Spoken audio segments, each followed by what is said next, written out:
médite sur le mystère de la Vierge Marie, il y a une clé qui ouvre toutes les différentes facettes de ce mystère.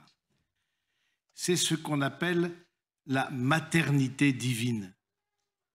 Marie est mère de Dieu et nous célébrons cette maternité divine le 1er janvier et qui explique par avance qu'elle a été protégée du péché originaire par l'Immaculée Conception et qui explique son couronnement, qui explique son Assomption.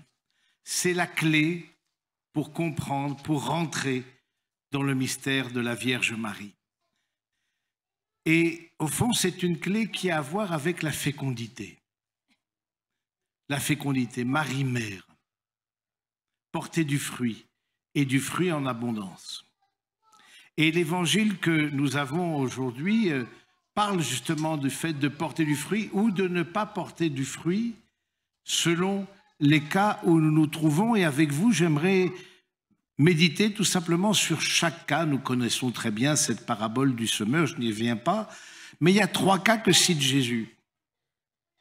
Le premier cas, c'est le grain qui est tombé sur le bord du chemin. Et je me dis, tiens, est-ce que ce grain qui est tombé au bord du chemin, ce ne sont pas les moments où nous avons été nous-mêmes quelque part extérieurs à nous-mêmes? On imagine bien le champ, etc.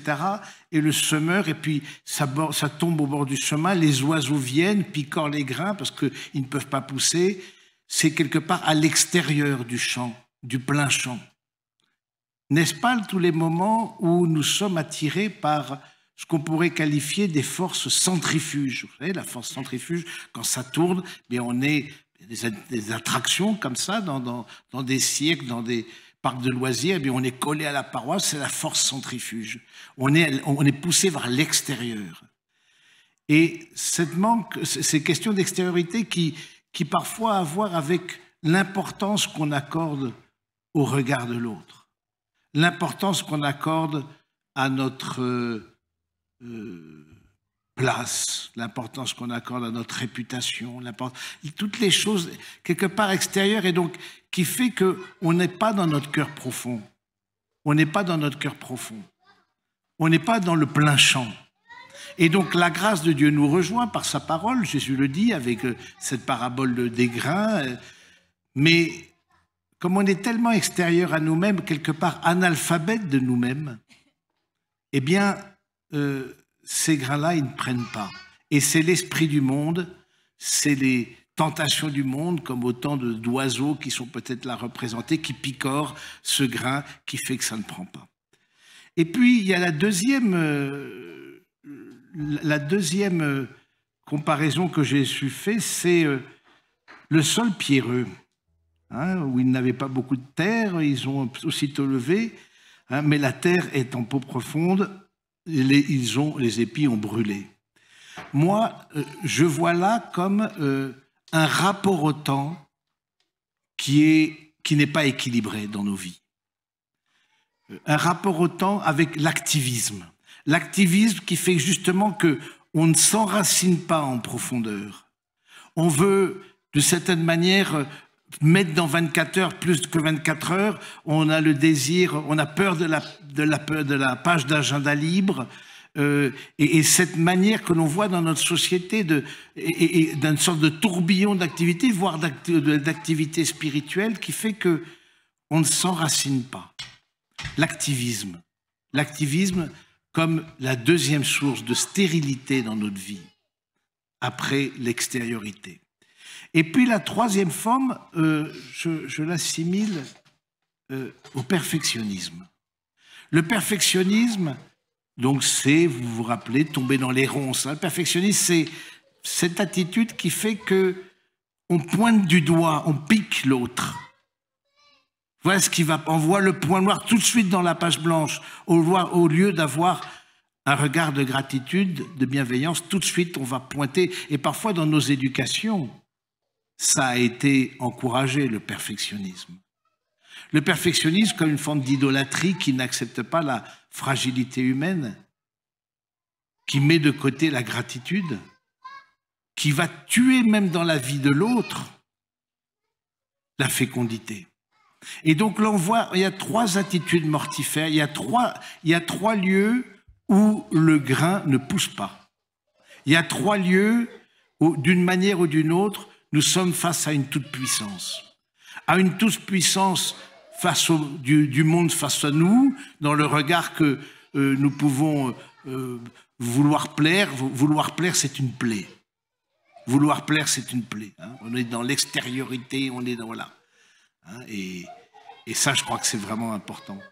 Et donc, cette toute-puissance cette toute-puissance par rapport au temps, cette toute-puissance par rapport à la relation avec les autres, on veut mettre l'emprise sur l'autre, qui soit à mon image et ressemblance. Ces 3 terres, ces 3 terrains stériles sont en nous. Ça, c'est absolument clair, c'est parmi les conséquences du péché originel en nous. Mais quelle est la clé de la terre du centuple? Parce qu'il y a aussi un autre terrain en nous, la terre du centuple. La terre du centuple, où le grain porte jusqu'à 100 pour 1, elle existe aussi en nous. Mais quelle est la clé pour y accéder? Peut-être la clé, et la Vierge Marie nous l'enseigne, la clé c'est l'humilité. Humilité, vous savez que ça vient de humus. Humus, l'humus, on parle de l'humus dans un jardin, la terre, hein, qui a formé le mot homme. Hein. L'humilité, c'est cette clé qui nous permet d'accéder à une fécondité dans nos vies. Accepter une certaine fragilité, accepter parfois de déplaire, accepter de prendre le temps et ce soir, nous allons avoir une veillée contemplation pour ralentir les choses, pour que notre rapport au temps ne soit pas pathologique, comme c'est le cas qui nous est renvoyé dans le monde, avec une hyperactivité, mais que nous puissions être dans une dimension contemplative. L'humilité, c'est accueillir l'autre comme autre que moi.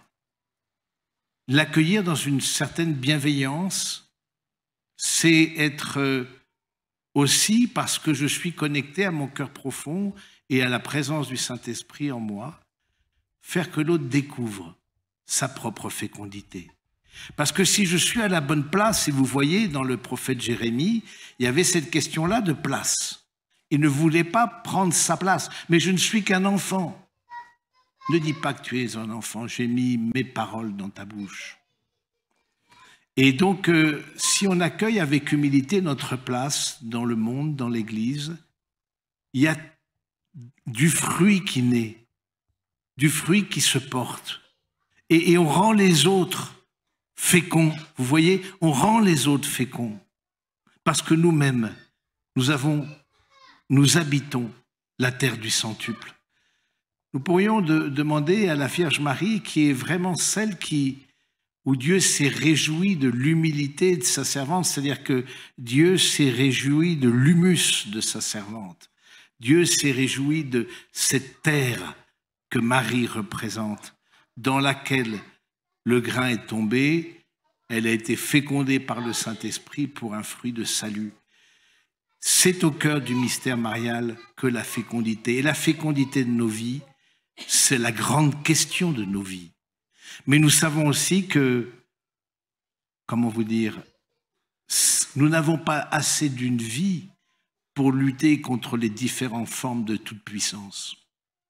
Toute puissance par rapport à l'argent, toute puissance par rapport au savoir, par rapport dans nos relations. Eh bien, dans ce temps de silence, nous pourrions juste nous connecter dans une vie intérieure, au cœur profond, au Saint-Esprit, demander, être sous le regard de la Vierge Marie et habiter cette terre du centuple pour que nous soyons les témoins d'un Dieu qui nous appelle des ténèbres à son admirable lumière. Amen.